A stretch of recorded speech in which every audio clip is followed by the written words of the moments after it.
이타이병이 세상에 드러난 건 1910년대였습니다. 처음에는 단순히 나이에 따른 관절염 정도로 생각했습니다. 하지만 동네 곳곳에서 비슷한 환자가 발생하고 강의 물고기들이 떼죽음을 당하자 보통 일이 아님을 깨닫습니다. 원인은 근처 광산에서 흘러나온 오염물질이었습니다. 광산에서 나온 무색무취의 중금속들이 자신도 모르게 몸에 쌓였습니다. 아프기 시작할 때는 죽음만이 기다리고 있었습니다. 일본어로 아프다의 뜻을 가진 이타이가 반복해서 들어간 병의 이름처럼 환자들은 서서히 그러나 고통스럽게 죽어갔습니다.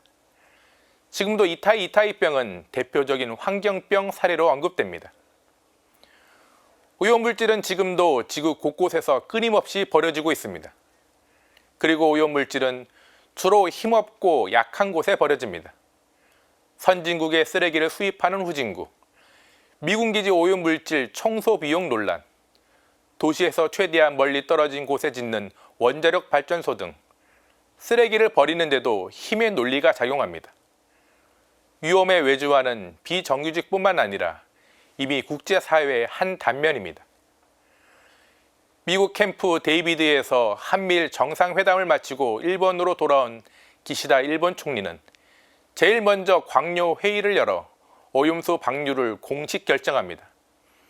이에 따라 도쿄전력은 지난 24일부터 후쿠시마 제1원전에 보관 중인 오염수 방류를 시작했습니다. 오염수 방류는 앞으로 30년간 지속될 것입니다. 일본은 바다의 많은 물로 오염수가 희석될 것이라고 주장합니다. 그래서 오염수가 바다로 방류되어도 안전하다고 합니다. 우리나라 총리는 오염수가 안전하며 마실 수도 있다고 했습니다. 대통령실은 영상까지 만들어 우리나라 국민에게 오염수가 안전하다고 홍보합니다. 그렇다면 여기서 한 가지 궁금증이 생깁니다. 쓰레기가 안전하면 바다에 버려도 되는 것일까요? 이미 바다는 인간이 버린 오염물질로 거대한 쓰레기장이 되었습니다. 바다에 버려진 모든 것들은 자연과 인간 모두를 아프게 만들고 있습니다. 이번에는 바다에 방사능 물질이 버려집니다. 다른 쓰레기가 그렇듯이 오염수가 바다를 포함한 생태계를 어떻게 변화시키고 인간에게 어떤 영향을 줄지는 아무도 모릅니다. 하느님의 창조물인 자연은 단순하지 않습니다. 북극의 얼음이 녹았는데 저 멀리 적도의 섬들이 가라앉고 있습니다. 코로나 바이러스가 얼마나 빨리 전 세계로 전파되는지 우리는 얼마 전에 확인했습니다. 코로나로 인간의 활동이 줄어들자 자연이 회복되는 모습도 보았습니다. 우리들은 한미일 북중러 하면서 국경을 나누고 동맹을 맺어 갈등하고 있지만 자연에는 국경이 없습니다.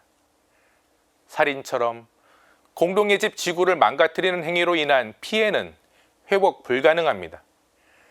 미래의 자녀들에게 방사능에 오염된 바다, 쓰레기장이 된 땅, 어두운 하늘을 물려줄 수는 없습니다. 프란치스코 교황님은 이번 피조물 보호를 위한 기도의 날 담화를 통해 기후변화에 따른 최악의 결과를 짊어져야 할 가난한 이들과 우리 자녀들을 향한 불의를 중단하도록 목소리를 높이자고 호소했습니다. 오늘 사제의 눈 제목은 후쿠시마 오염수 이타이입니다. 힘의 논리가 아닌 연대와 책임, 생태적 회심으로 공동의 집 지구를 살리는 일에 모두가 함께하길 바라며 오늘도 평화를 빕니다.